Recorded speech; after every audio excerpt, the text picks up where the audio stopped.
বন্ধুরা, কেমন আছো তোমরা? আজকে আমরা কথা বলবো পদার্থের ঘনত্ব নিয়ে। আমাদের আসলে বিজ্ঞানকে বুঝতে হলে পদার্থের ঘনত্ব এই বিষয়টা বুঝতে হবে। তো ঘনত্ব বলতে আমরা আসলে কি বুঝি? মনে করো আমি এরকম একটা গ্লাস নিচ্ছি, যে গ্লাসের একটা নির্দিষ্ট আয়তন আছে এবং এটাতে যদি আমি পানি ভরে দেই তাহলে পানি এই নির্দিষ্ট আয়তনের মধ্যে থাকবে। প্রশ্ন হচ্ছে, পানির ওই অণুগুলো এই আয়তনে কতটা গাদাগাদি বা কাছাকাছি বা ঘনভাবে থাকবে। যতটা ঘনভাবে থাকবে তাকেই বলে পানির ঘনত্ব। এখন আমি পানি না নিয়ে যদি তেল নেই তাহলে কি হবে? ধরো আমি তেল নিচ্ছি, তো তেল দিয়ে পুরোটাকে ভরে দিলাম। যদি ভরে দেই তাহলে এখন প্রশ্ন হচ্ছে, তেলের যে অণুগুলো সেগুলো কতটা কাছাকাছি আছে, একটা আরেকটার সাথে কতটা কম্প্যাক্ট ভাবে আছে বা কতটা ঘনভাবে আছে, সেটাই হচ্ছে তেলের ঘনত্ব। এখন দেখা যায় যে তেল কিন্তু পানির থেকে হালকা, এবং যে জিনিসটার ঘনত্ব কম সেটা সাধারণত হালকা হয়, আর যে জিনিসটা ঘনত্ব বেশি সেটা একটু ভারী হয়। তো এই কারণেই আমরা যদি পানি এবং তেল মিশিয়ে দেই দেখা যাবে যে তেল কিন্তু উপরে উঠে যাবে, কারণ তেলের ঘনত্ব কম, কারণ তেলের যে অণুগুলো সেগুলো কিন্তু কম গাদাগাদি ভাবে থাকে, একটু ছাড়া ছাড়া ভাবে থাকে, কিন্তু পানির যে মলিকিউলগুলো তেলের থেকে অনেক বেশি ঘনভাবে থাকে। আবার আমি সেটা না করে এই পুরো গ্লাসটাকে যদি আমি তরল লোহা দিয়ে ভরে দিই তাহলে কি হবে? লোহা কিন্তু আরো ভারী, এবং লোহার অণুগুলো কিন্তু একটা আরেকটার কাছে অনেক বেশি কাছাকাছি থাকে। এ কারণে লোহার ঘনত্ব অনেক বেশি, এবং লোহা হচ্ছে অবশ্যই পানি বা তেলের থেকে অনেক বেশি ভারী। এখন আমরা দেখতে পাচ্ছি যে যেটা বেশি ভারী তার ঘনত্ব বেশি। তো এ কারণে আমরা বুঝতে পারি যে ঘনত্বের সাথে কিন্তু পদার্থের ভরের একটা সম্পর্ক আছে। এবং আমরা যদি কোনো একটা মনে করো কোনো নির্দিষ্ট একটা আয়তনে কোনো কিছু নেই এবং সেটার ভর নির্ধারণ করতে পারি, যেটার ওয়েট করে যদি দেখতে পারি বা ওজন করে দেখতে পারি যে এটার ওজন কত, সেক্ষেত্রে আমরা যদি ওই পদার্থের আয়তনের সাথে যদি তার ভরকে ভাগ দেই তাহলে কিন্তু আমরা ওই পদার্থের যে ঘনত্ব সেটা পেয়ে যাব। এখন এই সিমুলেশনের মাধ্যমে আমি তোমাদেরকে ঘনত্বের যে ধারণা সেটা আরেকটু পরিষ্কারভাবে বুঝিয়ে দেওয়ার চেষ্টা করব। তোমরা একটা লাল রঙের অবজেক্টকে দেখতে পাচ্ছ এবং এটার কিন্তু আয়তন কমানো বা বাড়ানো যেতে পারে, বা এটার ম্যাস কমানো বা বাড়ানো যেতে পারে। তো একটা জিনিসের ম্যাস বা ভর, মানে এই লাল জিনিসটার ম্যাস বা ভর যদি বেড়ে যায় সেটা কিন্তু নিচের দিকে নেমে যাবে। আবার এটাকে যদি কমানো যায়, মানে ভর যদি কমে যায়, হালকা হয়ে যাবে, তাহলে সেটা কিন্তু পানিতে উপরে ভেসে উঠবে।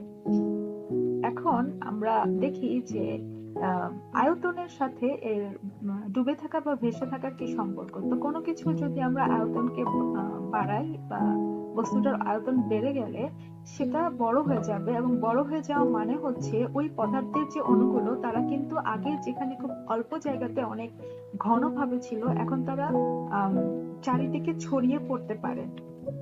কাজেই তারা অনেক বেশি হালকা হয়ে যাবে, মানে পদার্থটা হালকা হয়ে গিয়ে পানিতে ভেসে উঠবে। তো এই হলো ভলিউম এবং বা আয়তন এবং ভরের সাথে পদার্থের ঘনত্বের সম্পর্ক।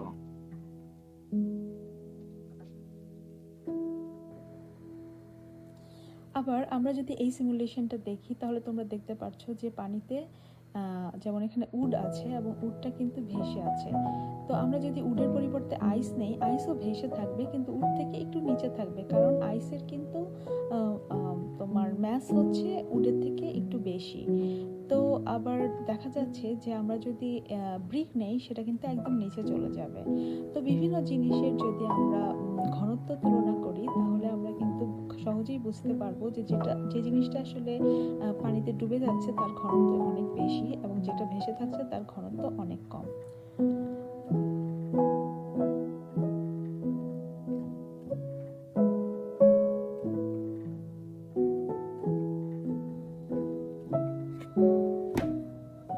তো বন্ধুরা, আমি বলছিলাম যে পানির ঘনত্ব বেশি কিন্তু তেলের ঘনত্ব কম। আসলেই কি তাই? বিষয়টি কিন্তু আমরা একটা পরীক্ষা করে দেখতে পারি। তো আমি সেই একই গ্লাসটা নিয়ে নিচ্ছি এবং এই গ্লাসে আমি কিছুটা তেল নিয়ে নিব।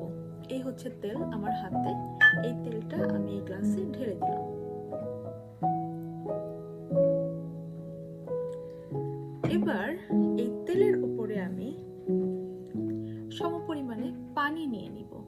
এবং পানিটা তেলের উপরে ঢেলে দিব।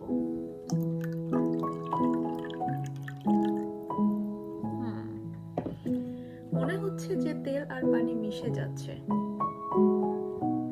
আমরা একটু অপেক্ষা করে দেখতে পারি। বন্ধুরা, তোমরা কিন্তু দেখছো যে তেলটা কিন্তু পানির উপরে ভেসে উঠেছে। তার মানে হচ্ছে তেলের যে ঘনত্ব তা পানির চেয়ে কম, যে কারণে তেল হালকা, এবং পানির ঘনত্ব কিন্তু তেলের চেয়ে বেশি, যে কারণে পানি ভারী, এবং সে কারণে পানি কিন্তু নিচে নেমে গিয়েছে। আশা করি তোমরা ঘনত্বের ধারণা পেয়ে গিয়েছো। যদি তোমরা ঘনত্ব বলতে আসলে কি বোঝায়, পদার্থের ঘনত্ব কি, এটা যদি বুঝে থাকো, তাহলে তোমাদের জন্য আমার একটা প্রশ্ন আছে। প্রশ্নটা হলো, চিন্তা করো বিশাল একটা সমুদ্র, যেটা আস্তে আস্তে ঠান্ডা হয়ে গেলে তার উপরে বরফ জমে যায়। তো দেখা যায় যে পানি নিচে থাকে এবং বরফটা পানির উপরে ভেসে থাকে। সেক্ষেত্রে আমার প্রশ্ন হচ্ছে, কোন জিনিসটার ঘনত্ব সবচেয়ে বেশি? পানির ঘনত্ব বেশি নাকি বরফের ঘনত্ব বেশি, এবং কেন? তো এই প্রশ্ন এবং আরো কিছু প্রশ্নের উত্তর যদি তোমরা দিতে চাও, একই সাথে তোমরা ঘনত্বের উপর নিজের নলেজ টেস্ট যদি করতে চাও, তাহলে আমার এই ভিডিওর ডেসক্রিপশন বক্সে একটা কুইজ আছে। আমি তোমাদেরকে রিকোয়েস্ট করব ওই কুইজে অ্যাটেন্ড করে নিজে কতটুকু জানতে পারলে বা বুঝতে পারলে সেটা একটু টেস্ট করে নিও। ধন্যবাদ সবাইকে।